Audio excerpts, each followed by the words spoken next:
بسم الله الرحمن الرحيم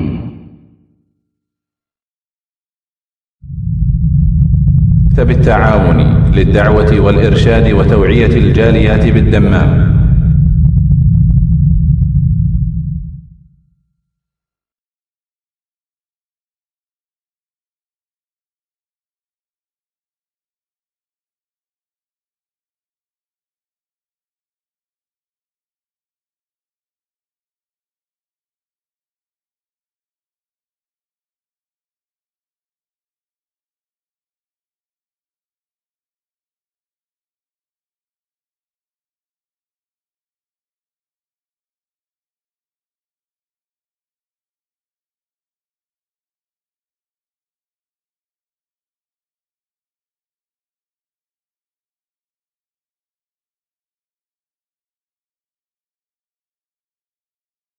من شرور أنفسنا ومن سيئات أعمالنا من يهده الله فلا مضل له ومن يضلله فلا هادي له وأشهد أن لا إله إلا الله وحده لا شريك له وأشهد أن محمدا عبده ورسوله يا أيها الذين آمنوا اتقوا الله حق تقاته ولا تموتن إلا وأنتم مسلمون يا أيها الناس اتقوا ربكم الذي خلقكم من نفس واحدة وخلق منها زوجها وبث منهما رجالا كثيرا ونساء واتقوا الله الذي تساءلون به والأرحام إن الله كان عليكم رقيبا يا أيها الذين آمنوا اتقوا الله وقولوا قولا سديدا يصلح لكم أعمالكم ويغفر لكم ذنوبكم ومن يطع الله ورسوله فقد فاز فوزا عظيما أما بعد فإن خير الحديث كتاب الله وخير الهدي هدي محمد صلى الله عليه وسلم وشر الأمور محدثاتها وكل محدثة بدعة وكل بدعة ضلالة وكل ضلالة في النار. أعوذ بالله من الشيطان الرجيم. بسم الله الرحمن الرحيم. إن الله يأمر بالعدل والإحسان وإيتاء ذي القربى وينهى عن الفحشاء والمنكر والبغي يعظكم لعلكم تذكرون. মহান আল্লাহর সমস্ত প্রশংসা যে আল্লাহ পাক রব্বুল আলামিন আমাদেরকে সৃষ্টি করেছেন এবং আমাদেরকে প্রত্যেক সৃষ্টির ওপর দয়া করা এবং সদাচরণ করার আদেশ প্রদান করেছেন। দরুদ ও সালাম নাযিল হোক প্রিয় নবী মুহাম্মদুর রাসূলুল্লাহ সাল্লাল্লাহু আলাইহি সাল্লামের প্রতি, যাকে আল্লাহ পাক রব্বুল আলামিন বিশ্বজাহানের সমস্ত সৃষ্টির জন্য রহমত স্বরূপ প্রেরণ করেছেন। আল্লাহুম্মা সাল্লি আলাইহি আল্লাহুম্মা বারিক আলাইহি। আজকে আলোচনা শুরু করতে যদিও বিলম্ব হয়ে গেছে, তারপর একটি গুরুত্বপূর্ণ বিষয় আপনাদের সামনে পেশ করার চেষ্টা করব। তা হচ্ছে ইসলাম সদ্ব্যবহারের শিক্ষা দিয়েছে। শুধু মানুষের সাথে নয়, শুধু মুসলিমের সাথে নয়, বরং প্রত্যেকটি সৃষ্টির সাথে। অপর ভাষায় বলা যেতে পারে যে আজকের বিষয়বস্তু হচ্ছে পশু অধিকার। যে পশু অধিকারের কথা পশ্চিমা জগতে প্রায় 200 থেকে 250 বছর আগে থেকে শোনা যায়। তার আগে মানব জাতির ইতিহাসে তারা এ সম্পর্কে কোনো কিছুই জানত না, অন্ধকারে ছিল। পক্ষান্তর ইসলাম 1400 বছর আগে আমাদেরকে পশু অধিকার সম্পর্কে, প্রাণীর অধিকার সম্পর্কে শিক্ষা দিয়েছে। কয়েকটি হাদিস আপনাদের সামনে তুলে ধরব, যা দ্বারা স্পষ্ট হবে যে রাসূলুল্লাহ সাল্লাল্লাহু আলাইহি সাল্লাম পশু পাখির সাথে কি সদাচরণ করেছেন, সদ্ব্যবহার করেছেন। তার আগে মনে রাখবেন যে আল্লাহ পাক রব্বুল আলামিন নবী করিম সাল্লাল্লাহু আলাইহি সাল্লামকে রাহমাতুল লিল আলামিন বলে আখ্যায়িত করেছেন। ওমা আরসালনাকা ইল্লা রাহমাতাল লিল আলামিন। হে নবী, আপনাকে রাসূল করে প্রেরণ করেছি। আরসালনা মানে প্রেরণ করা, আর রাসূল করে প্রেরণ করা। আল্লাহ পাক নবী করিম সাল্লাল্লাহু আলাইহি সাল্লামকে রাসূল করে প্রেরণ করেছেন। প্রেরণ করেছেন রিসালাত দিয়ে মানুষ এবং জিনের জন্য। কিন্তু রহমত স্বরূপ প্রেরণ করেছেন আলামিনের জন্য, বিশ্বজাহানের জন্য।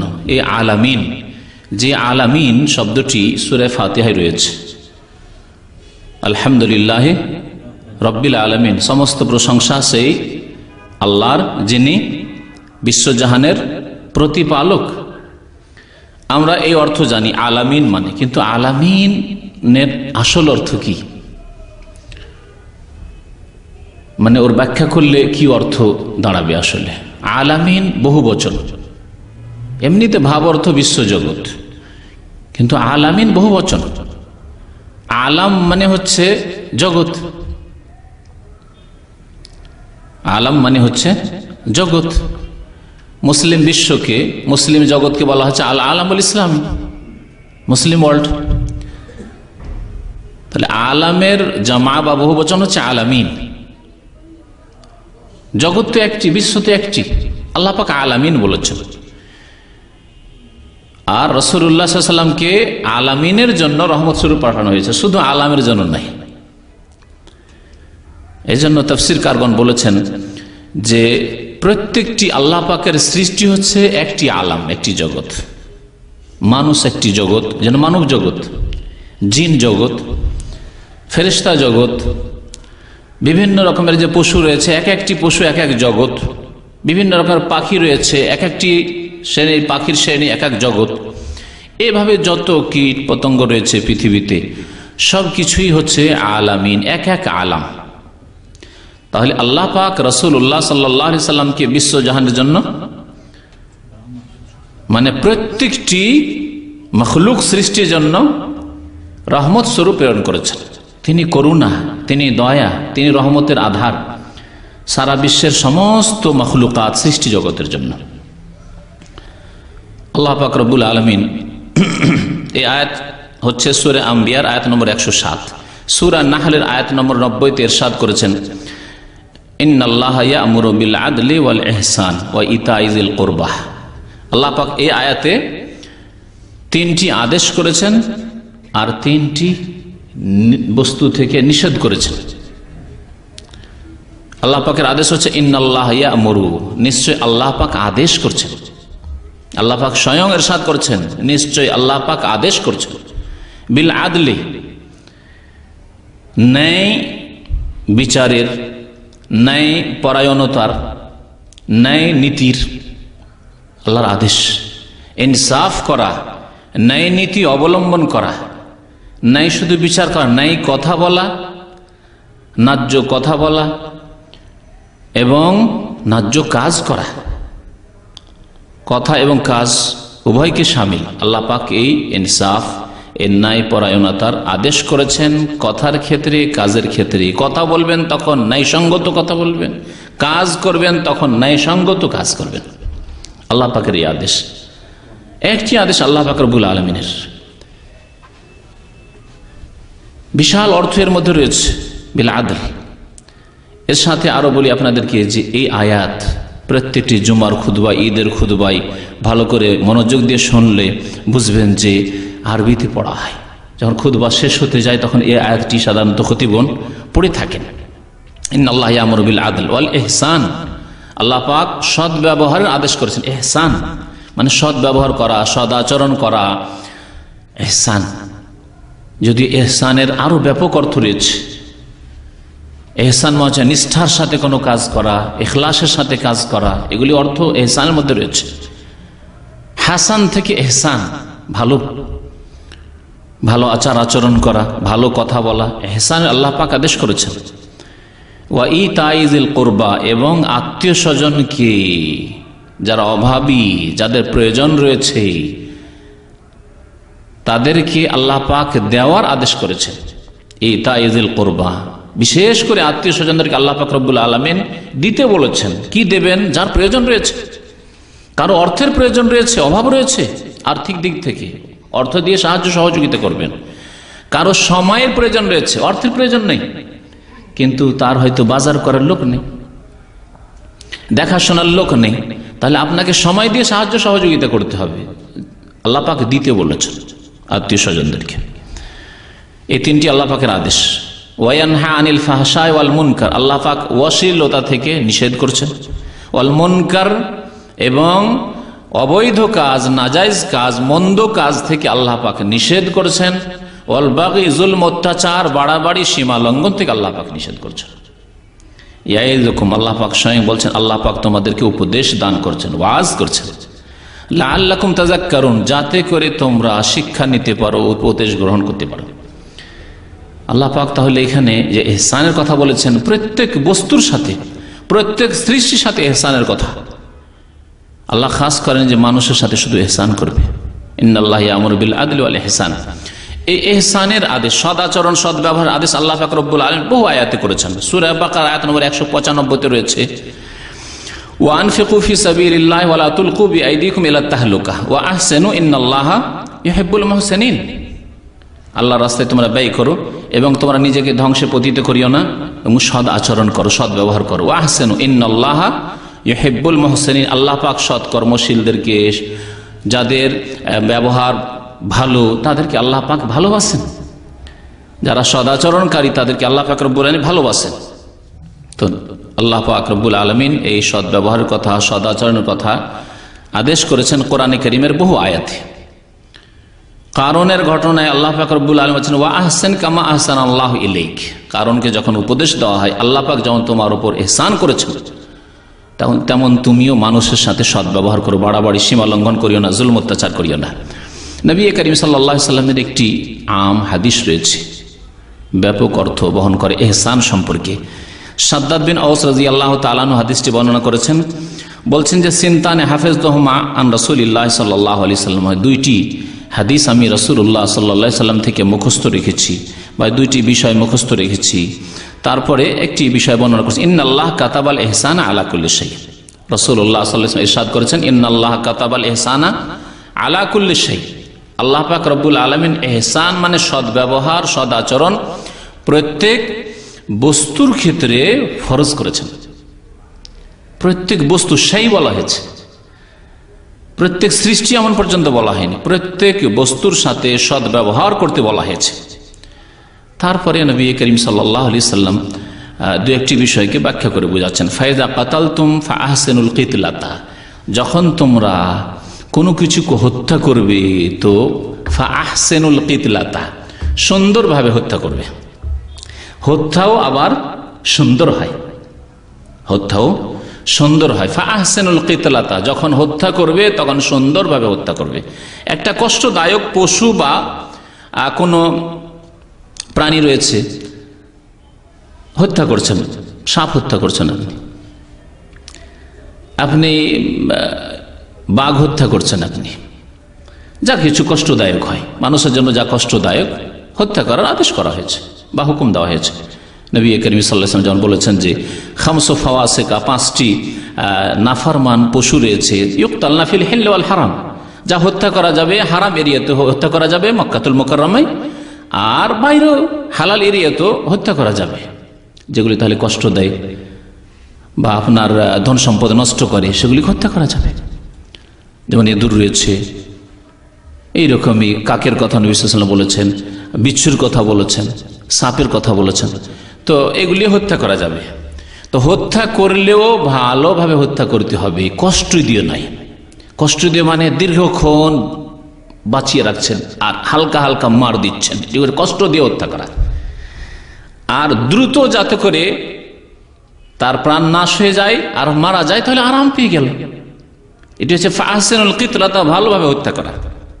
ওয়াইদা যাবাহাতুম ফাআহসিনু যিবহাতা, আর যখন তোমরা জবাই করবে, যেসব পশু আল্লাহ পাক হালাল করেছেন, পাখি হালাল করেছেন, সেগুলি জবাই করে খেতে হবে। যখন জবাই করবে তাহলে সুন্দরভাবে জবাই করবে,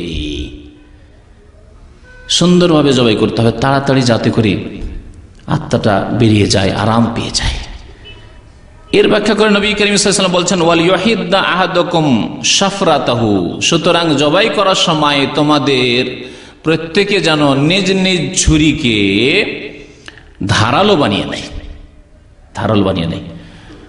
তাহলে ধার নেই বা ধার কম আছে, ভোথা হয়ে আছে, এই রকম চাকু দিয়ে, এই রকম অস্ত্র দিয়ে আপনি জবাই করবেন। গরু জবাই করবেন না, খাসি জবাই করবেন না, মোরগ মুরগি জবাই করবেন না, তেজ করে নিতে হবে, ধারালো বানিয়ে নিতে হবে। নবী করিম সাল্লাল্লাহু আলাইহি ওয়াসাল্লাম বলেছেন ওয়াল ইউরিহ যাবিহাতাহু, এবং যেই পশুকে তুমি জবাই করছো বা পাখিকে জবাই করছো তাকে আরাম পৌঁছাবে, আরাম পৌঁছাতে বলছেন নবী করিম সাল্লাল্লাহু আলাইহি ওয়াসাল্লাম।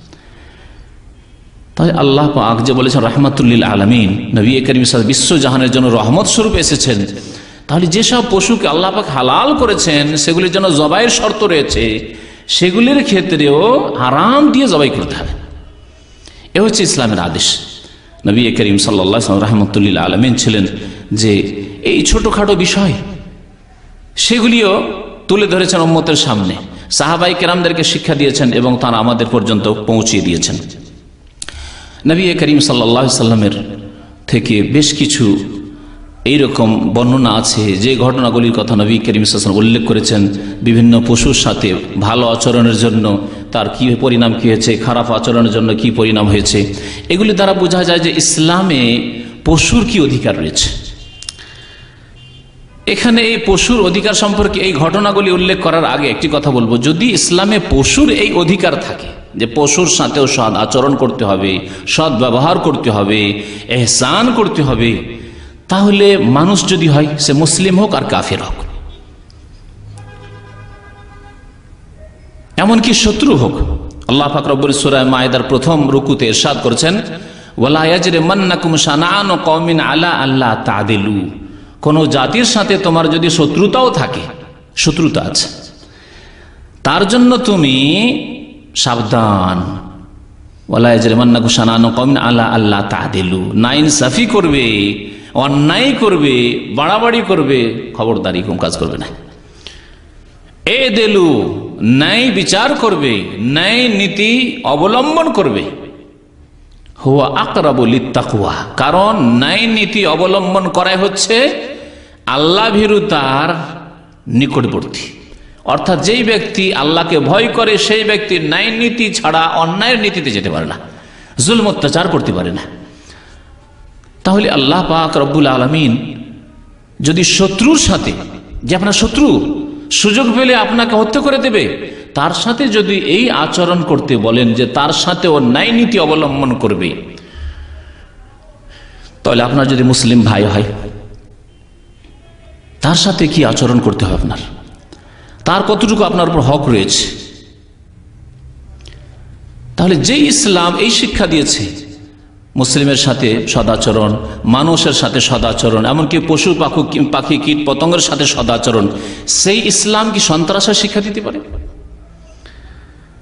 সেই ইসলাম কি বলতে পারে যে মানুষকে খুন করো, যেখানে সেখানে বাঁ পেতে রেখে দাও আর উড়িয়ে দাও, ঘর বাড়ি উড়িয়ে দাও, স্টেশন উড়িয়ে দাও, বাস স্ট্যান্ড উড়িয়ে দাও ইত্যাদি, এসব শেখাতে পারে? কখনো নয়। তাহলে সন্ত্রাস ইসলাম বিরোধী কাজ। ইসলাম সম্পর্কে যার সম্যক জ্ঞান রয়েছে, ইসলামী বিধান সম্পর্কে যার জ্ঞান রয়েছে, সে কোনোদিনই এই রকমের অন্যায় কাজে, জুলম অত্যাচারে জড়িত হতে পারে না। ইসলাম এই শিক্ষা দেয় না। তাহলে ইসলাম সম্পর্কে বা মুসলিম সম্পর্কে যারা বলে তারা আসলে ইসলামের শত্রু। আর কিছু যুবক ছেলে যাদের কাছে ইসলামের জ্ঞান নেই, মাদ্রাসা স্কুলে সামান্য কিছু পড়াশোনা করেছে, ইসলাম সম্পর্কে তেমন জ্ঞান নেই, তাদেরকে ইসলামের শত্রুরা এসব ক্ষেত্রে ব্যবহার করছে ইসলামকে বদনাম করে দেওয়ার জন্য।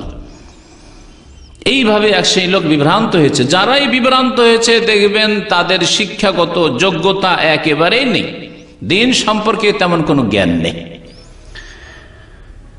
আরেকটি কথা মনে রাখবেন যে বর্তমান যুগে মুসলিম হিসাবে মুসলিমদের ওপর বিভিন্ন জায়গায় সারা বিশ্বে যে জুলম অত্যাচার হচ্ছে, সে জুলম অত্যাচার হওয়ার কারণে কোথাও হয়তো প্রতিক্রিয়া দেখা যাচ্ছে। অনেকে আবেগে এসে শরীয়ত বা দ্বীনের বিধান, ইসলামের বিধান, নবী সাল্লাল্লাহু আলাইহি ওয়াসাল্লামের যে আদর্শ রয়েছে তার হয়তো খেয়াল রাখছে না, সেটি তার ব্যক্তিগত দোষ হতে পারে। এটিকে এইভাবে উদাহরণ দেওয়া যেতে পারে যে একজন মানুষের উপর জুলম অত্যাচার করতে গিয়ে তার গলা যদি টিপে ধরে নেন, তাহলে তার অবস্থা কি হবে? হ্যাঁ, তার অবস্থায় হবে চোখ বড় বড় করে দিবে, যেন আপনার দিকে চোখ গরম করে তাকাচ্ছে। চোখ গরম করে তাকাচ্ছে, চোখ বড় বড় করে দিয়ে চোখ গরম করে তাকাচ্ছে। সে চোখ গরম করে আসলে তাকায় না, এমন করে তার গলা টিপা ধরেছেন যে গলা টিপার কারণে চোখগুলি বড় বড় হয়ে গেছে। আর আপনি তাকে ধমক দিচ্ছেন, কেন তুমি আমার দিকে চোখ বড় করে তাকাচ্ছ, আমাকে গরম দেখাচ্ছ, মেজাজ দেখাচ্ছে। আসলে সে আপনাকে মেজাজও দেখায় না, আপনাকে ধমকও দেয় না, তার এমন করে গলা টিপে ধরেছেন যে চোখ বড় বড় করে দিয়েছে।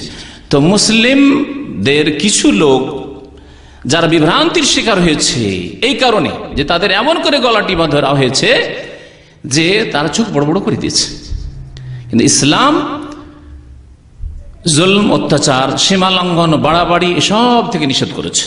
সন্ত্রাসের ইসলামের সাথে কোনো সম্পর্ক নেই, বরং ইসলাম পশু পাখির সাথে সৎ ব্যবহার, সদ আচরণের শিক্ষা দিয়েছে। আসুন এখন দু চারটি হাদিস শোনাই এই সম্পর্কে, যে নবী করিম সাল্লাল্লাহু আলাইহি সাল্লাম পশুর অধিকার সম্পর্কে, পশুর সাথে সৎ ব্যবহারের ক্ষেত্রে কি আদর্শ আমাদের জন্য ছেড়ে গিয়েছেন। আব্দুল্লাহ বিন ওমর রাদিয়াল্লাহু তাআলা আনহুম হাদিস বর্ণনা করেছেন যে নবী করিম সাল্লাল্লাহু আলাইহি সাল্লাম ইরশাদ করেছেন, হাদিসটি বুখারী মুসলিমে রয়েছে। বুখারী মুসলিমে রয়েছে, দাখালাত ইমরাতুনিন নারা, এক মহিলা জাহান্নামে যাবে, জাহান্নাম তার জন্য অবধারিত হয়েছে, জাহান্নামে যাবে। ফিহিরাতিন, একটি বিড়ালের কারণে, একটি বিড়াল, আর কোনো অপরাধ করেনি, একটি বিড়ালের কারণে রাবাতাতহা, সেই বিড়ালকে বেঁধে রেখেছিল। মুসলিম শরীফের হাদিসে রয়েছে যে নবী করিম সাল্লাল্লাহু আলাইহি ওয়াসাল্লাম সূর্য গ্রহণ লেগেছিল, সেই সময় নামাজ পড়াচ্ছিলেন, আর ওই সময় জান্নাত জাহান্নামের দৃশ্য নবী করিম সাল্লাল্লাহু আলাইহি ওয়াসাল্লামের সামনে নিয়ে এসে রেখে দেওয়া হয়। হাদিসটি একটু বড় রয়েছে, খুব সংক্ষেপে বলছি যে কাসাফাতিশ শামসু আলা আহাদিন নবী সাল্লাল্লাহু আলাইহি ওয়াসাল্লাম ফি ইয়াউমিন শাদীদিল হার, খুব গরমের সময়, গ্রীষ্মকাল ছিল আর সূর্যগ্রহণ লেগেছিল। ফাসাল্লা রাসূলুল্লাহ আসহাবিহি, সাহাবায়ে কেরামদেরকে নিয়ে নবী করিম সাল্লাল্লাহু আলাইহি ওয়াসাল্লাম সালাতুল কুসুফ, সূর্যগ্রহণের নামাজ শুরু করলেন আর দীর্ঘক্ষণ ধরে কিয়াম করে তিলাওয়াত করছিলেন। তারপরে নামাজ শেষ করে নবী করিম সাল্লাল্লাহু আলাইহি ওয়াসাল্লাম বলে, ইন্নাহু ওয়ারিজা আলাইয়া কুল্লু শাইইন, আমার সামনে এই সময় সব কিছুই পেশ করা হয়েছে। তুলাজুনাহু ফাওরিজাত আলাইয়াল জান্নাহ, আমার সামনে জান্নাত পেশ করা হলো। হাত্তা তানাওয়ালতু মিনহা কিতফান, জান্নাত যখন আমার সামনে দেখা হইলো, নিয়ে এসে দেখানো হলো, জান্নাতে দেখলাম যে আঙ্গুর ঝুলছে আঙ্গুরের গাছে, তখন আঙ্গুর পেড়ে নেওয়ার ইচ্ছা করলাম।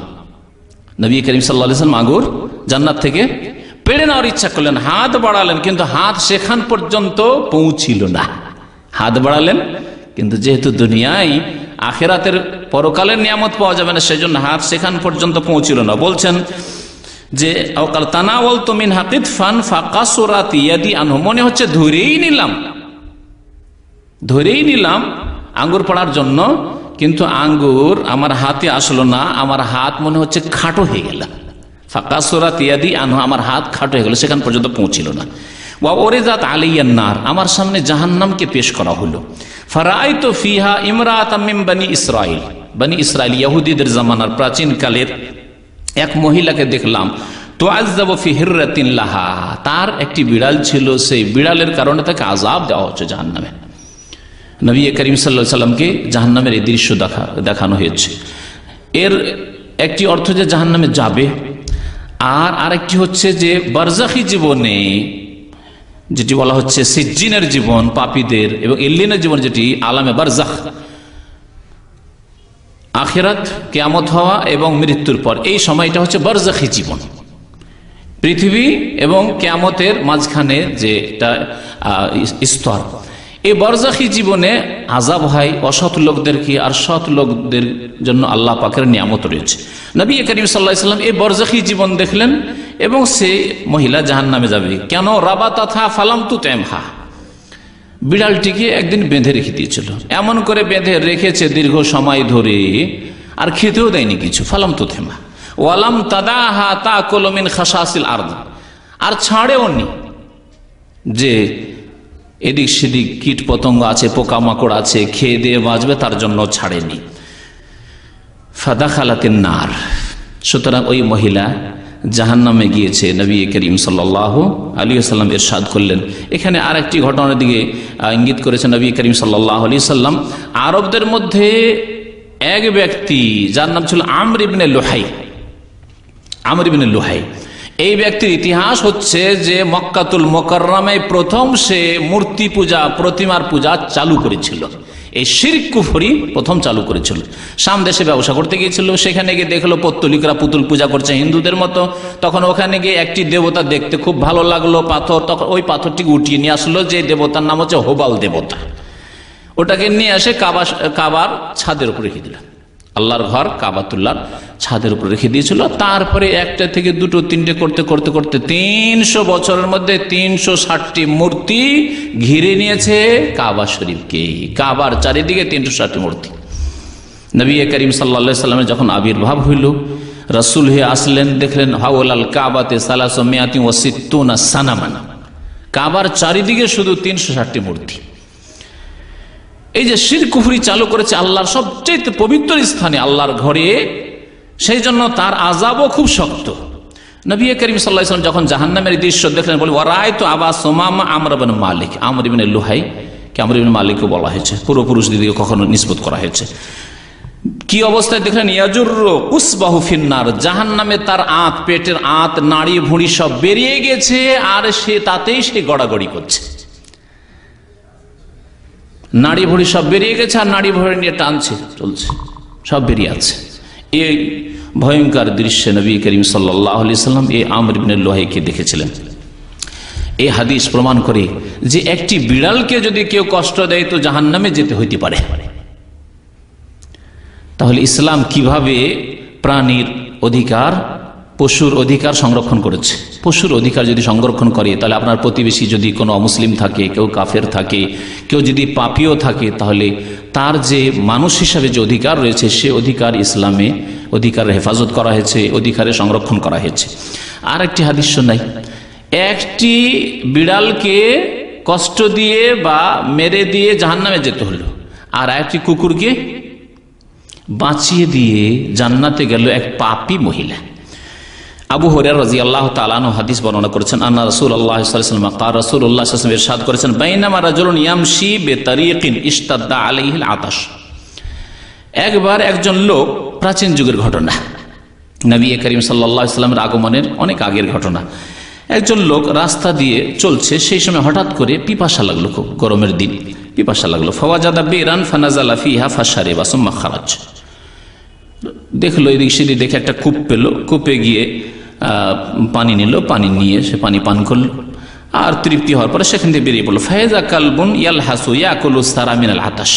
একটু দূরে গিয়ে দেখছে যে একটি কুকুর পড়ে আছে, গড়াগড়ি করছে, আর পানি, কুকুরকে পিপাসা লেগেছে, পানি পাচ্ছে না, তখন জিহ্বা বের করে দেয়। কুকুরের স্বভাব হচ্ছে জিহ্বা বের করে দেয়। জিহ্বা বের করে দিয়ে মাটিতে মুখটা ঢুকিয়ে দিয়েছে, আর চেষ্টা করছে যে মাটি থেকে যদি পানি বেরোয় একটু রস পাওয়া যায়, এই চেষ্টা করছে কুকুর। ফাকাল আর রাজুলু, ওই ব্যক্তি মনে মনে বলল, লাকাদ বালাগা হাযাল কালবা মিনাল আতাশ মিসলাল্লাযী কানা বালাগা বি। আমি অনুভব করতে পারছি যে এই কুকুরকে ওই পিপাসায় লেগেছে, যেই পিপাসায় আমি পেরেশান হয়ে গেছিলাম। আমিও মনে মনে ভাবছিলাম যে কিছুক্ষণ পানি না পেলে আমিও শেষ হয়ে যাব, আমার প্রাণ নাশ হয়ে যাবে। ওই রকমই কষ্ট হচ্ছে কুকুরকে। সুতরাং করলো কি, ফানাজালাল বিরা ফামালা খুফাহু। এই হাদিসে মনে রাখবেন একজন পুরুষ লোকের কথা বলা হয়েছে, রাজুলান। আরেকটি হাদিস আসছে, সেখানে একজন মহিলার কথা বলা হয়েছে। উলামায়ে কেরাম বলেছেন যে হতে পারে দুইটি ভিন্ন ভিন্ন ঘটনা, কোনো বিচিত্র নেই যে দুইটি ভিন্ন ভিন্ন ঘটনা। আর এরও সম্ভাবনা আছে যে বর্ণনাকারী, কোনো এক বর্ণনাকারী সাহাবায়ে কেরামের পরে কোনো বর্ণনাকারীর হয়তো ভ্রম হয়ে গেছে, তাও হইতে পারে। সেই ব্যক্তি কূপের কাছে আসলো, দেখলো বালতি নেই। ফামালা খুফাহু, নিজের মোজা, চামড়ার মোজা, তখনকার যুগে চামড়ার মোজা, চামড়ার মোজা নামিয়ে দিয়ে মোজা দিয়ে পানি উঠালো। কোনো বাসনপত্র নাই যে পানি উঠাবে, মোজাতে করে পানি উঠালো। সুম্মা আমসাকা বিফি, নামতে হয়েছে কূপে। কূপে নেমে দুই হাত ধরে তো কোন রকম কূপ থেকে উঠছে, তাহলে ওই মোজা নিয়ে উঠবে কি করে? মোজাটাকে মুখে ধরলো, ফামসাকা ফিহি, মুখে ধরলো সেই মোজাকে ধরে পানি নিয়ে আসছে কুকুরের জন্য। ফাসাকাল কালবা, তারপরে কুকুরকে পানি পান করিয়ে দিল। ফাশাকার আল্লাহু লাহু ফাগাফারা লাহু, আল্লাহ পাক রব্বুল আলামিন তার এই সৎ কাজের মূল্য দান করলেন। আল্লাহ পাক শুকরিয়া করলেন, মানে আল্লাহ পাক মূল্য দান করলেন। কোরআনে কারীমের অনেক আয়াতে রয়েছে ওয়াকান আল্লাহ শাকিরান হালিমা, আল্লাহ পাকের নাম হচ্ছে শাকুর। তো আল্লাহ পাক শুকরিয়া আদায় করেন মানে কি? যেই ব্যক্তি আল্লাহ পাকের ইবাদত বন্দেগী করে, আল্লাহ পাকের আনুগত্য করে, আল্লাহর দিন মেনে চলে, তার আমলের মূল্যদান করে। ফাগাফার আল্লাহ, সুতরাং আল্লাহ পাক ওই লোকটিকে মাফ করে দিলেন, মার্জনা করে দিলেন।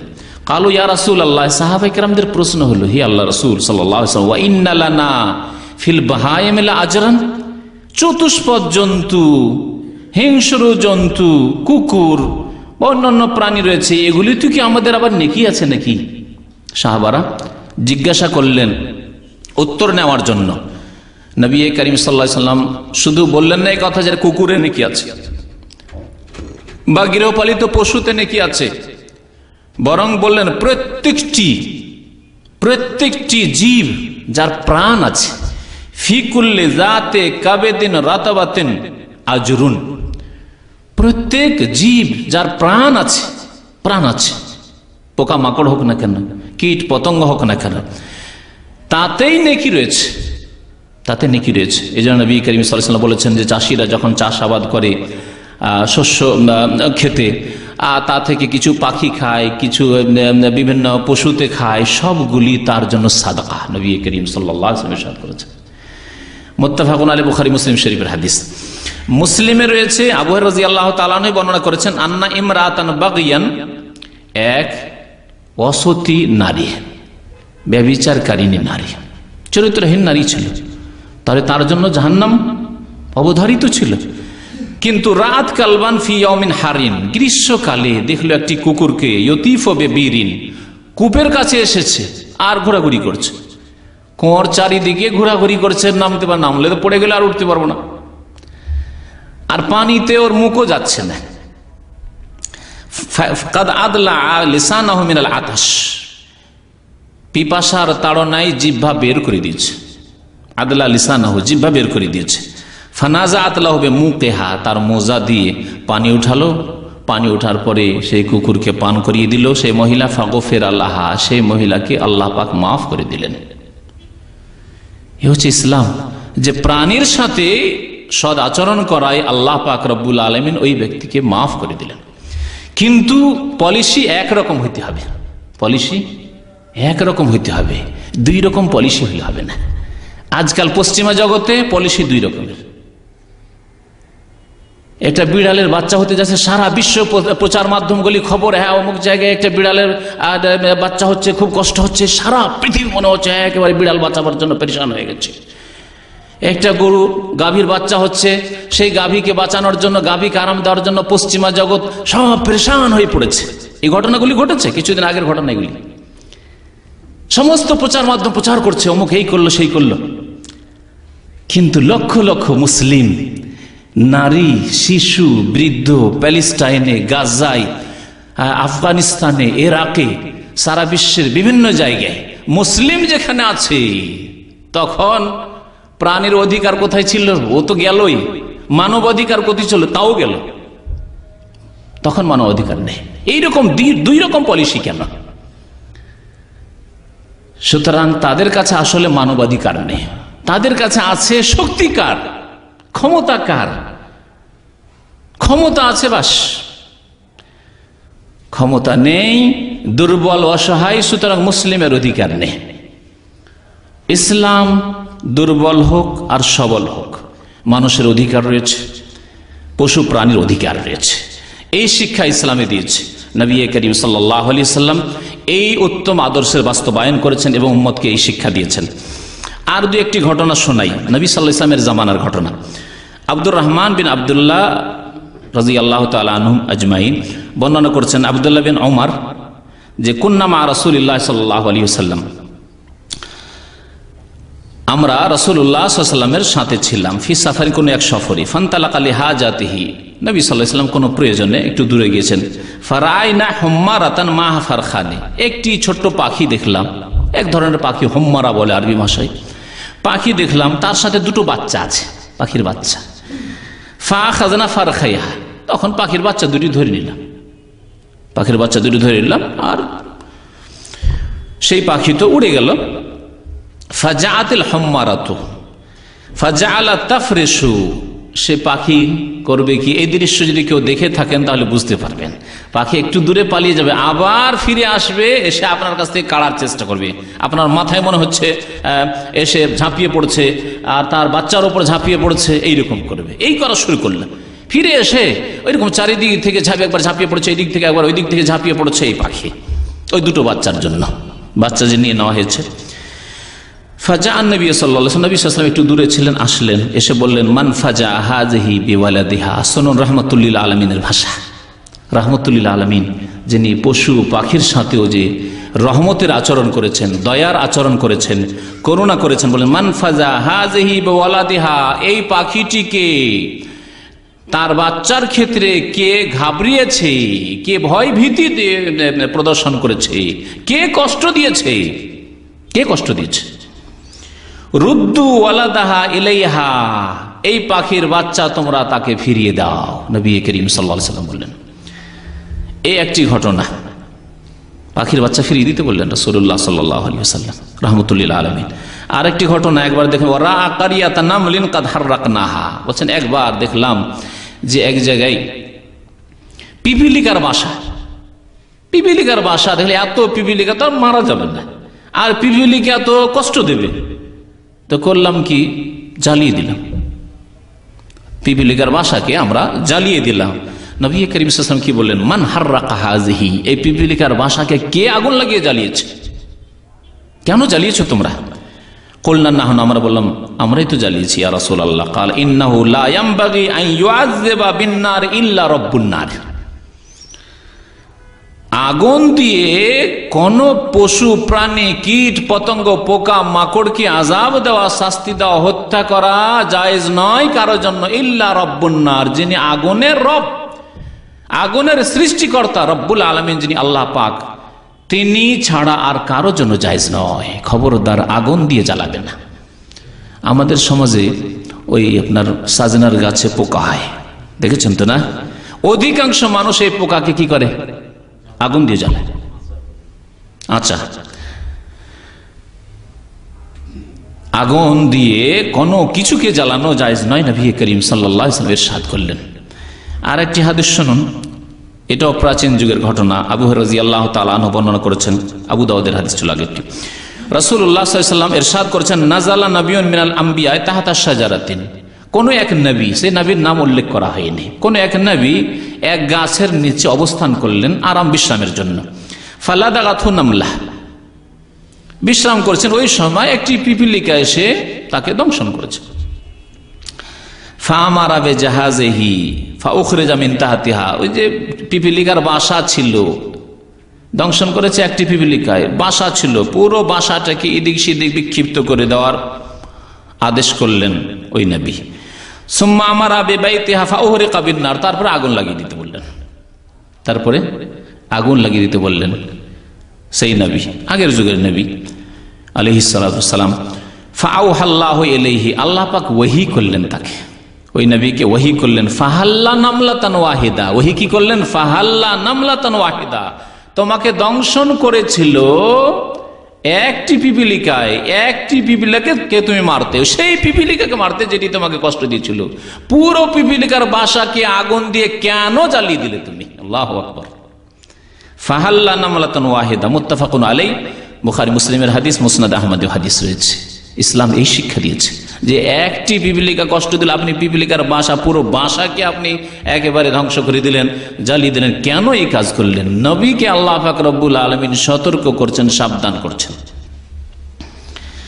আর একটি হাদিস দিয়ে শেষ করছি, হাদিসটি বাইহাকিতে রয়েছে এবং মুসলিম শরীফের সংক্ষেপে রয়েছে, প্রথম দিকে রয়েছে। আব্দুল্লাহ বিন জাফর রাদিয়াল্লাহু তাআলা আনহু বর্ণনা করছেন, আরদাফানি রাসূলুল্লাহ সাল্লাল্লাহু আলাইহি ওয়াসাল্লাম যাতা ইয়াউমিন খালফাহু, একদিন রাসূলুল্লাহ সাল্লাল্লাহু আলাইহি ওয়াসাল্লাম তার উটের পেছনে আমাকে সওয়ার করলেন। জাফর বিন আবি তালিব, জাফর তাইয়ার শহীদ হয়ে গিয়েছিলেন, তার ছোট ছোট বাচ্চারা ছিল, নবী খুব আদর করতেন তাদেরকে, ইয়েতিম ছেলেদেরকে উটের পেছনে চাপাতেন। আজকাল কি এমন আছে যে সাইকেলের পিছনে, যদি ওই রকম বিশিষ্ট ব্যক্তি হয়, ডাক্তার, ইঞ্জিনিয়ার, সাইকেলের পিছনে একজনকে উঠাবে, আর তাও যদি শিশু হয়, বালক হয়, অথবা সাধারণ মানুষ হয়, নবী করিম সাল্লাল্লাহু আলাইহি ওয়াসাল্লাম নিজের উটের পিঠে উঠাতেন। এই ছিল নবী সাল্লাল্লাহু আলাইহি ওয়াসাল্লাম নমনীয়তা, খাকসারি, তাওয়াদু। ফাআসারা ইলাইয়া হাদিসান লা উহাদ্দিসু বিহি আদান মিনান নাস, আমার সাথে চুপি সুরে কিছু কথা বললেন যা আমি বর্ণনা করতে চাই না। ওয়া কানা আহাব্বা মাস্তাতারা বিহি রাসূলুল্লাহ সাল্লাল্লাহু আলাইহি ওয়াসাল্লাম লিহাজাতি হাদাফুন আও হায়েশু নাখলিন ইয়ানি হায়াতান। রাসূলুল্লাহ সাল্লাল্লাহু আলাইহি ওয়াসাল্লাম যখন কাজে হাজাতে যেতেন পেশাব পায়খানার জন্য, তখন আড় করতেন। আড় কি দিয়ে? কোনো উঁচু জায়গা দেখতেন, জায়গা দেখে আড় করে বসতেন, অথবা দেখতেন কোথাও দেয়াল আছে, দেয়ালের আড় করে বসতেন যাতে করে পর্দা হয়। খেজুরের গাছ আছে, খেজুর গাছের আড়ে গিয়ে বসতেন, এইরকম ভাবে কাজায় হাজাতে বসতেন। ফাদাখালা হায়াতান লিরাজুলিন মিনাল আনসার, আনসারীদের এক বাগানে, খেজুর বাগানে প্রবেশ করলেন। ফাইজা ফিহে জামালুন, সেখানে গিয়ে দেখেন যে একটি উট আছে, উট। ফালাম্মা রাআন নবী সাল্লাল্লাহু আলাইহি ওয়াসাল্লাম যারাফাত আইনাহু, যখন সেই উটটি নবী করিম সাল্লাল্লাহু আলাইহি সাল্লামকে দেখলো, তখন উট কান্না শুরু করলো। সুবহানাল্লাহ, উটে কান্না শুরু করলো। ফালাম্মা রাআন নবী সাল্লাল্লাহু আলাইহি ওয়াসাল্লাম যারাফাত আইনাহু, নবী করিম সাল্লাল্লাহু আলাইহি ওয়াসাল্লামকে দেখেই উটে কান্না শুরু করেছে। নবী করিম সাল্লাল্লাহু আলাইহি ওয়াসাল্লাম প্রথম কথা ওহী তার উপর হয়েছে, ওহীর দ্বারা বুঝছেন। তারপরে অবস্থা দেখছেন যে উটে কান্না করছে। কাল ফাতাহু নবী সাল্লাল্লাহু আলাইহি ওয়াসাল্লাম ফামাসাহা সারাতাহু ইলা সানামি ওয়া জিফরাইহি ফাসাকানা। তারপরে রাসূলুল্লাহ সাল্লাল্লাহু আলাইহি ওয়াসাল্লাম উটের কান্না দেখে কাছে আসলেন। আসার পর রাহমাতুল্লিল আলামিন গায়ে হাত বুলালেন, পুরো গায়ে হাত বুলালেন। বলছেন যে চূড়া থেকে শুরু করে পাছা পর্যন্ত সেই উটের গায়ে হাত ফিরালেন নবী করিম সাল্লাল্লাহু আলাইহি ওয়াসাল্লাম, হাতে মোবারক। ফাসাকানা, তখন শান্ত হয়ে গেল, কান্না বন্ধ হয়ে গেল। উট কান্না করলে একটু আওয়াজ করে, কান্না বন্ধ হয়ে গেল। তারপরে নবী করিম সাল্লাল্লাহু আলাইহি ওয়াসাল্লাম জিজ্ঞাসা করেন, মান রাব্বু হাযাল জামাল, এই উটের মালিক কে? এই উটের মালিক কে? লিমান হাযাল জামাল, এই উট কার? কাল ফাজা ফাতা মিনাল আনসার, কেউ বলছে না, তার মধ্যে একজন যুবক, আনসারী যুবক এসে বলছেন যে হুয়া লি ইয়া রাসূলুল্লাহ, এই উটটি আমার, আমার উট। ফাকালা রাসূলুল্লাহ সাল্লাল্লাহু আলাইহি ওয়াসাল্লাম ইরশাদ করলেন, আলা তাত্তাকিল্লাহ ফি হাযিহিল বাহিমাতে, আল্লাহকে ভয় করো না এই চতুষ্পদ জন্তু সম্পর্কে, চতুষ্পদ জন্তুর উপর জুলুম অত্যাচার করার ক্ষেত্রে আল্লাহকে ভয় করো না। আল্লাহকে যদি ভয় করতে হয় চতুষ্পদ জন্তুর ক্ষেত্রে, তাহলে কোনো মানুষের ক্ষেত্রে কত ভয় করা উচিত, কোন মুসলিমের ক্ষেত্রে কত ভয় করা উচিত। আজকে বাংলাদেশে যে বড় বড় অফিসারদেরকে, বড় বড় আর্মির অফিসারদেরকে যে জবাই করে দেওয়া হইল, এটি কি মানুষের কাজ? পাশবিক চরিত্র। ইসলাম এই শিক্ষা দেয় না। যদি কেউ শোষণ হয়, কারো শোষণ হয়, কেউ যদি শোষিত হয়, কারো উপর জুলম অত্যাচার হয়, তাহলে নবী করিম সাল্লাল্লাহু আলাইহি ওয়াসাল্লাম যা শিখিয়েছেন তা হচ্ছে আল্লাহর কাছে তোমার হকের জন্য দোয়া করো যে আল্লাহ আমার হক আমার কাছে ফিরিয়ে দাও। এবং তোমাদের যদি নেতৃস্থানীয় ব্যক্তি থাকে যার কাছে ন্যায় বিচারের আশা করতে পারো, তাহলে তাকে বলো যে আমাদের জন্য ন্যায় বিচার করা হোক, সুবিচার করা হোক, ন্যায্য অধিকার আমাদের দেওয়া হোক। কিন্তু আইন কানুন হাতে নেবেন আর জুলম অত্যাচারে লাফ দিয়ে পড়বেন আর এই রকমের অশান্তি সৃষ্টি করবেন, ইসলাম এগুলিকে হারাম করে। নবী করিম সাল্লাল্লাহু আলাইহি ওয়াসাল্লাম এদের জন্য 5টি শাস্তির কথা বলেছে। এইরকম খুনিদের জন্য 5টি শাস্তির কথা বলেছেন। ওমাইয়াকতুল মুমিনা মুতাআম্মিদান ফাজাযাউহু জাহান্নাম, যেই ব্যক্তি কোনো মুমিন মুসলিমকে হত্যা করবে জেনে শুনে, ফাজাযাউহু জাহান্নাম, তার শাস্তি হচ্ছে জাহান্নাম। খালেদান ফিহা, 2 নম্বরের শাস্তি, চিরকাল থাকবে জাহান্নামে যদি আল্লাহর রহমত না হয়। তাহলে ওয়া গাযিব আল্লাহু আলাইহি, 3 নম্বর শাস্তি হচ্ছে আল্লাহর গজব, ক্রোধ হইতে থাকবে তার উপর।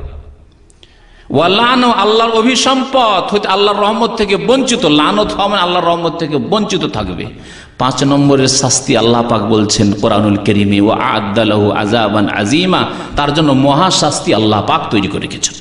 সুতরাং এইরকম খুনি, এই রকমের পশু চরিত্রের মানুষদের জন্য আল্লাহ পাক রব্বুল, যারা মানুষকে খুন করে, যারা মুসলিমকে খুন করে, তাদের জন্য 5টি শাস্তির কথা আল্লাহ পাক কোরআনুল কারীমে উল্লেখ করেছেন। নবী করিম সাল্লাল্লাহু আলাইহি ওয়াসাল্লাম বললেন, আলা তাত্তাকিল্লাহ ফি হাযিহিল বাহিমাতে, এই পশুগুলি সম্পর্কে তোমরা আল্লাহকে ভয়, তুমি আল্লাহকে ভয় করো না। আল্লাতী মাল্লাকাকাল্লাহু ইয়াহা, আল্লাহ তোমাকে এর মালিক বানিয়েছেন, আল্লাহই মালিক বানিয়েছেন। যদি আল্লাহ তোমাকে এই উটের মালিক না বানাতেন তাহলে তুমি মালিক হতে পারতে না। ফাইন্নাহা তাশকু ইলাইয়া আন্নাকা তুজিউহু ওয়া তুদইবুহু, এই উট এসে আমার কাছে অভিযোগ করছে, রাসূলুল্লাহ সাল্লাল্লাহু আলাইহি ওয়াসাল্লামের কাছে উট এসে অভিযোগ করছে, আমার কাছে এসে অভিযোগ করছে, রাসূলুল্লাহ বলছেন যে তুমি একে খিদায় রাখো, ভালো করে খেতে দাও না, অতুদেব কষ্টকর কাজ নাও, কাজ নিচ্ছ ভারী আর খেতে দাও কম, খাবারে কম করো, এইরকম জুলম অত্যাচার করো তুমি। আলা তাত্তাকিল্লাহ ফি হাযিহিল বাহিমাতি। রাসূলুল্লাহ সাল্লাল্লাহু আলাইহি সাল্লামের কত সুন্দর কথা, স্বর্ণ অক্ষর দিয়ে লিখার মতো কথা, রাসূলুল্লাহ সাল্লাল্লাহু আলাইহি সাল্লামের কথা, কোরআনুল কারীমের কথার পরে সবচেয়ে উত্তম কথা, এতে কোনো সন্দেহ নেই। এইরকম আদর্শ কি কোন বিধানে রয়েছে ইসলাম ছাড়া?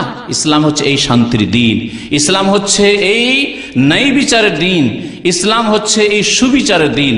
আল্লাহ পাক রব্বুল আলামিন যারা আমাদেরকে বুঝার তৌফিক দান করেন এবং আমল করার তৌফিক দান করেন, আল্লাহ পাক আমাদেরকে একে অপরের হক সম্পর্কে সচেতন হওয়ার জন্য তৌফিক দান করেন, আমাদের মুসলিম ভাই বোনদের হক আদায় করার জন্য যথাযথ তৌফিক দান করেন, মানুষ হিসেবে মানুষের হক আল্লাহ পাক আমাদেরকে আদায় করার জন্য তৌফিক দান করেন, যার যে হক আমাদের উপর রয়েছে আল্লাহ পাক যেন সুন্দরভাবে সুষ্ঠুভাবে আদায় করার তৌফিক দান করেন। নবী করিম সাল্লাল্লাহু আলাইহি সাল্লামের আদর্শ মোতাবেক আমাদেরকে জীবনযাপনের জন্য তৌফিক দান করেন। আমিন ইয়া রাব্বাল আলামিন। ওয়া সাল্লাল্লাহু আলা নবিয়িনা মুহাম্মদ ওয়া আলা আলিহি ওয়া সাহবিহি আজমাইন। এখানে প্রশ্ন করছেন যে আমার শ্বশুরকে আমি কিছু সহযোগিতা করতে চাই, কিন্তু আমার মা তা মেনে নেবেন না। এইভাবে এখন সময় আছে, যদি কেউ প্রশ্ন করে কাগজ দিয়ে দেন। এখন কিভাবে মায়ের মনে কষ্ট না দিয়ে সহযোগিতা? আবার বলুন।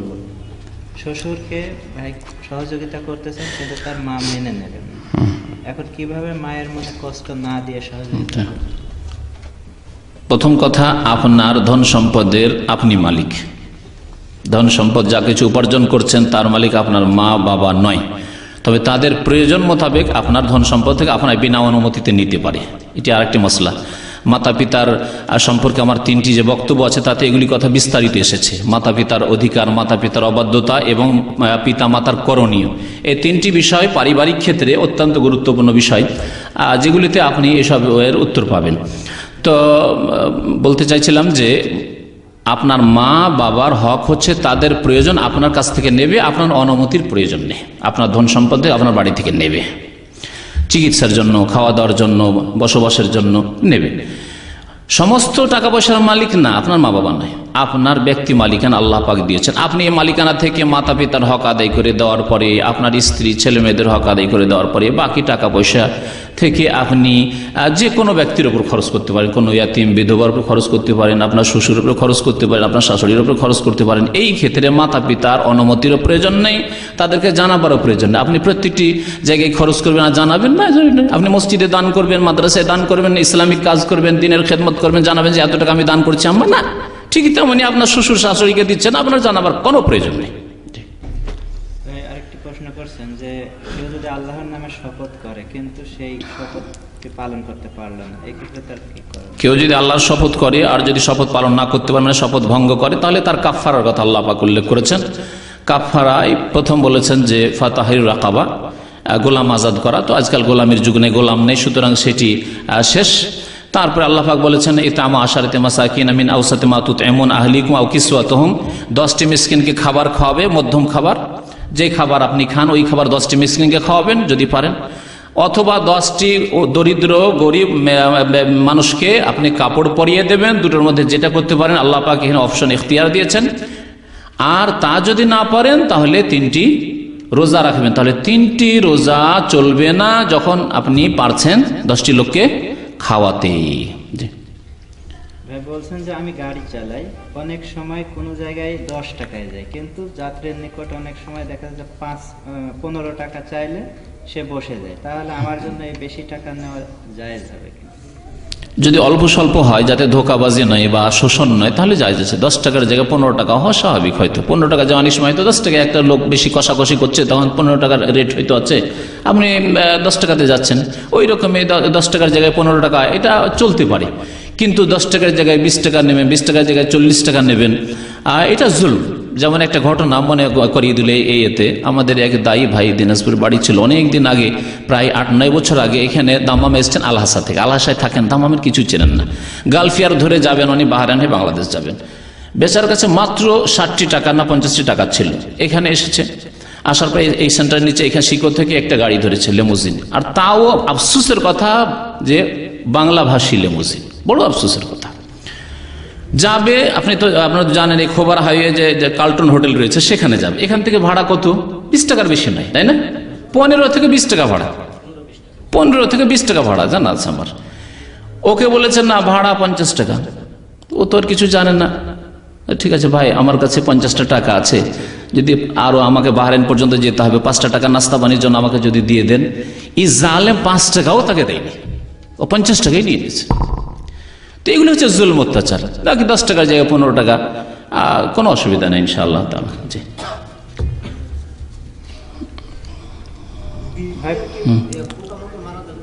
জি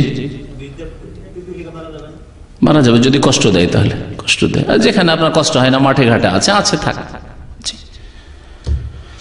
পোকামাকড় বিষ দিয়ে আপনার বাড়িতে বা বাড়ির উঠানে যেখানে উঠা বসা করছেন সেখানে আপনার কষ্ট দিচ্ছে, তাহলে মারবেন। আর যদি কষ্টদায়ক জীবজন্তু মারা যাবে। আর যদি কষ্ট না হয়, এমন জায়গা আছে যে আপনার কোন রকমের কষ্ট দেয় না, তাহলে মারা যাবে না। এক ভাই বলছেন যে ডিএক্সএন বিজনেস জায়েজ। ডিএক্সএনের বিজনেস আমার এতদিন পর্যন্ত যা জানা আছে তা জায়েজ নয়, আল্লাহু আলাম। জি, এক ধরনের জুয়া, তারপরে তাতে রয়েছে মানে অস্পষ্টতা ইত্যাদি বিভিন্ন কারণ রয়েছে। আমার মনে হয় তাহরিক পত্রিকাতে এইরকম একটা জবাব এসেছে, একজন ফটোকপি করে আজকে দিল আমাদের এক ভাই। তো ওইটা হয়তো ফটোকপি করে আপনাদেরকে দেওয়া যেতে পারে, জায়েজ নয়। কথা এই ডিএকশনের ব্যবসা, এই মানে চালাকি এর সাথে চাতুরতার সাথে এই জুয়ার ব্যবসা, জুয়া সুদ এসব মিলিয়ে ব্যবসা, জায়েজ নয়। আমরা আল্লাহু আকবার বলে পশু জবাই করি, এতে কি হবে না অন্য কিছু আরো? বিসমিল্লাহ, আল্লাহু আকবার তো বলা সুন্নত। এর আগে কুরবানির মাসলা মাসাইল আলোচনা করতে গিয়ে জিলহজ মাসে বলেছি যে বিসমিল্লাহ বলা ফরজ আর আল্লাহু আকবার বলা সুন্নত। হ্যাঁ, ওয়ালা তাকুরু মিম্মা লাম ইউযকার ইসমুল্লাহ আলাইহি, ইসমুল্লাহ আল্লাহর নাম উচ্চারণ করতে বলা আছে, তাহলে বিসমিল্লাহ বলতে হবে, বিসমিল্লাহ আল্লাহু আকবার এইভাবে বলতে হবে। বলছেন যে গর্ভবতী হওয়ার পর বাচ্চা নষ্ট করে দেওয়া আর জন্ম নিয়ন্ত্রণ পদ্ধতি ব্যবহার করা একই রকমের। জন্ম নিয়ন্ত্রণ সম্পর্কে গত বছরের বা তার আগের বছর একটা আলোচনা আছে, গুরুত্বপূর্ণ বিভিন্ন দিক নিয়ে আলোচনা করা হয়েছে। সেটা আশা করি শুনবেন, যদি বিস্তারিত শুনতে হয় জানতে হয় তাহলে। জন্ম নিয়ন্ত্রণ বা এইভাবে বাচ্চা নষ্ট করা সবগুলি মাসলা মাসাইল তাতে আলোচনা হয়েছে, 1-1.5 ঘন্টার বক্তব্য আছে, শুনবেন। আর গর্ভধারণ করে নেওয়ার পরে যে কোনো অবস্থায় হোক বাচ্চা নষ্ট করা জায়েজ নাই, সে আত্মা আসুক আর না আসুক, 120 দিন হোক আর নাই হোক, গর্ভধারণ করে নেওয়ার পরে বাচ্চা নষ্ট করা হারাম, হারাম। এক ভাই ইন্টারনেটের টেলিফোন সম্পর্কে শুধুমাত্র বিশেষজ্ঞ স্পেশালিস্ট মুসলিম ডাক্তার যদি বলে যে এই বাচ্চা পেটে থাকলে মায়ের প্রাণ নাশ হবে, তাহলে এই ক্ষেত্রে ওলামারা ফুকাহারা বলেছেন যে মায়ের প্রাণ হচ্ছে চোখের সামনে, যে প্রাণ আছে দেখতে পাচ্ছি, কিন্তু পেটে যে বাচ্চা আছে এই বাচ্চার প্রাণ হচ্ছে সম্ভাব্য, মানে হইতেও পারে আবার নাও হইতে পারে। তাহলে একটা হচ্ছে সম্ভাব্য আর একটা হচ্ছে দেখতে পাচ্ছি যে চাক্ষুষী মহিলা আছে জীবন্ত, তাহলে এই জীবন্তর জীবন বাঁচানোর জন্য, জীবন রক্ষা করার জন্য তখন বাচ্চা নষ্ট করা যেতে পারে একটি অবস্থায়, শুধু মায়ের প্রাণ বাঁচানোর জন্য। আর যদি ডাক্তার বলে না মায়ের কোনো অসুবিধা নেই, মায়ের প্রাণও বাঁচবে এও বাঁচবে, তাহলে কোনো মতেই কোনো অবস্থাতেই জায়েজ নয়। কষ্ট হইলেও, ঘন বাচ্চা হইলেও 1 বছর পরে হয়ে যাচ্ছে বাচ্চা, কোনো অসুবিধা নেই। আল্লাহ পাক রব্বুল আলমিনের কাছে দোয়া করেন, তৌফিক দেবেন আল্লাহ পাক রব্বুল আলমিন। ফাতেমা রাদিয়াল্লাহু তাআলা আনহাকে যে তরিকা শিখিয়েছেন নবী করিম সাল্লাল্লাহু আলাইহি ওয়াসাল্লাম, যখন হাত ফুলে যাচ্ছিল ওই আটা পিসের চাকিতে, তখন কি শিখিয়েছিলেন? রাত্রে ঘুমাবার সময় সুবহানাল্লাহ 33 বার পড়ো, আলহামদুলিল্লাহ 33 বার পড়ো, আর 34 বার আল্লাহু আকবার পড়ো। এই আমল করেন শরীরে, নবী সাল্লাল্লাহু আলাইহি ওয়াসাল্লাম বলেছেন তোমার খাদেমের প্রয়োজন হবে না। আর সত্যি মানুষের মনোবল আসল বল, কিন্তু মনে যদি বল থাকে যে আমি এটা করে নিতে পারবো, সব করতে পারবেন। আর যদি মনে হয় যে আমার 3টে বাচ্চা হয়ে গেছে, আমার খাদেমা ছাড়া, কাজের মেয়ে ছাড়া চলবে না, তাহলে চলবে না। এই জন্য মনের বল সবচেয়ে বড় বল, যার মনোবল ভেঙে গেছে সব ভেঙে গেছে, সব শেষ হয়ে গেছে। আর আল্লাহ পাক রব্বুল ইমানি শক্তির সাথে মনের শক্তি, শারীরিক শক্তি, সব শক্তি দেবেন যদি এই সুন্নত মোতাবেক আমল করেন, নিয়মিত আমলে পরিণত করেন। পুরুষ হন আর নারী হন, 33 বার সুবহানাল্লাহ পড়েন, 33 বার আলহামদুলিল্লাহ, 34 বার আল্লাহু আকবার পড়ে ঘুমান আপনি। এক রুমে 2 দিন একটি বিড়াল বন্ধ ছিল। পরের দিন আমি বিড়ালের কান্না শুনতে দরজা খুলে দিই। তখন বিড়ালটি বাহির হওয়ার সময় দরজায় মাথা ধাক্কা খায়। তারপর বিড়ালটি দৌড় দেয়, রাস্তার মাঝখানে গিয়ে গাড়ির সাথে ধাক্কা লেগে মারা যায় ওখানে। এ ব্যাপারে আমার কোনো কিছু। একটি বিড়াল বলছে 2 দিন বন্ধ ছিল ঘরে, তারপরে দরজা খুললে বেরিয়ে যায়, আর তারপরে রাস্তায় ধাক্কা খেয়ে মারা যায়। রাস্তায় ধাক্কা খেয়ে মারা গেল, তাতে আপনার কোনো দোষ নেই, সেটা আপনার ইখতিয়ার নয়। কিন্তু বিড়ালকে যে দরজা বন্ধ করে রেখেছে সে যদি জেনে শুনে বন্ধ করে রাখে তাহলে গুনাহগার। আর যদি অজান্তে মানে অনিচ্ছাকৃত বন্ধ থেকে গেছে, কখন দেখেনি, দরজা বন্ধ করে চলে গেছে, তাহলে আল্লাহর কাছে মাফ চাও। রব্বানা লা তুআখিযনা ইন নাসিনা ওয়া আখতানা। আল্লাহ পাক বলেছেন যে অনিচ্ছাকৃত কেউ ভুল করে আল্লাহ পাক মাফ করবেন। তার অপরাধ ভুল হইলেও সেই ভুল হালকা ভুল, আল্লাহ তুমি পাকড়াও করিও না, ধরিও না। ইন্না সিনা, যদি আমরা ভুলে যাই, ভুলে গেছেন, জানেন যে বিড়াল ছিল কিন্তু দরজা বন্ধ করার সময় ভুলে গেছেন, আও আখতানা, অথবা ভুল করে দিয়েছেন, 2 ক্ষেত্রে আল্লাহ পাক এই দোয়া শিখিয়েছেন। সুতরাং এইরকম হইলে ইনশাআল্লাহ কোনো গুনাহ নাই, বা গুনাহ হইলেও আল্লাহ পাক মাফ করবেন। আর ইচ্ছাকৃত যদি করে থাকেন তো বড় গুনাহ করেছেন, তাহলে তওবা করেন। এইরকম ইচ্ছা করে বন্ধ করে কষ্ট দেবেন না। জি, মোবাইল ইন্টারনেটে টেলিফোন করা সম্পর্কে। মোবাইল ইন্টারনেটে মানে মোবাইলে ইন্টারনেট লাগিয়ে টেলিফোন করা, এই ক্ষেত্রে এত বেশি প্রশ্ন আসে, এই জন্য এর উত্তর আজকাল আমি দেওয়া শুরু করেছি যে সৌদি সরকার যদি অনুমতি দেয় তাহলে করুন, আর যদি অনুমতি না দেয় তাহলে করিয়েন না। কারণ আমি দাম্মাম জেলে বক্তব্য করতে গিয়ে অন্তত মনে হয় 20-30 জন বাংলাদেশি যারা শুধু ইন্টারনেটের কেসে, অন্য কোনো অপরাধ ছিল না, 20-30 জন আছে। 100-100-র মধ্যে 100 বেশি হবে হয়তো, বড় যেটি সেন্ট্রাল জেল তাতে। তো তার মধ্যে 20-30 জন সবগুলি ইন্টারনেট কেস। তাহলে আপনাকে কেমন করে জায়েজ করো আপনার জন্য যেটা আপনার জন্য ক্ষতিকর? আল্লাহ বলছেন ওয়ালা তুলকু বিআইদিকুম ইলা তাহলুকা। একটু আগে আয়াত পাঠ করো, তোমরা নিজেকে ধ্বংস পতিত করিও না। আপনাকে এমন কাজ করতে বলো যেটাতে কালকে জেলে যেতে হইতে পারে, কেন ওই কাজ করবেন আপনি?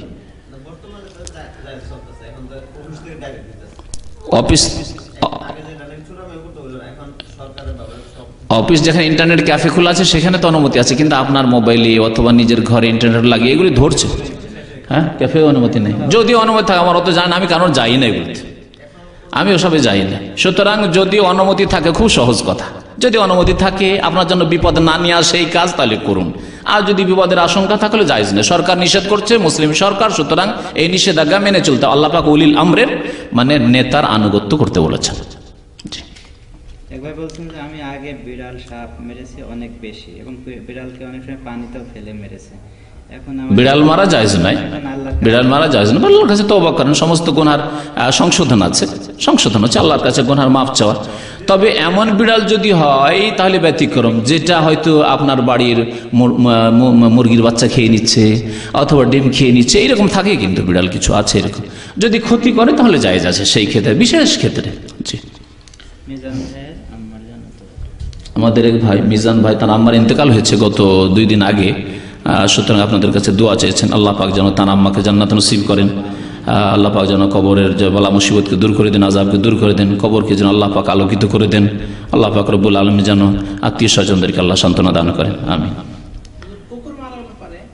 কুকুর মারার ক্ষেত্রে, কুকুর ওই রকম যদি কষ্টদায়ক হয়, বাড়ির লোকে হয়তো কষ্ট দিচ্ছে না কিন্তু রাস্তাঘাটের লোককে কষ্ট দিচ্ছে, তাহলে মারা যাবে। আর যদি কষ্ট না দেয় তাহলে কুকুর মারা যাবে। তবে কুকুর পোষা যাবে না বাড়ির মধ্যে।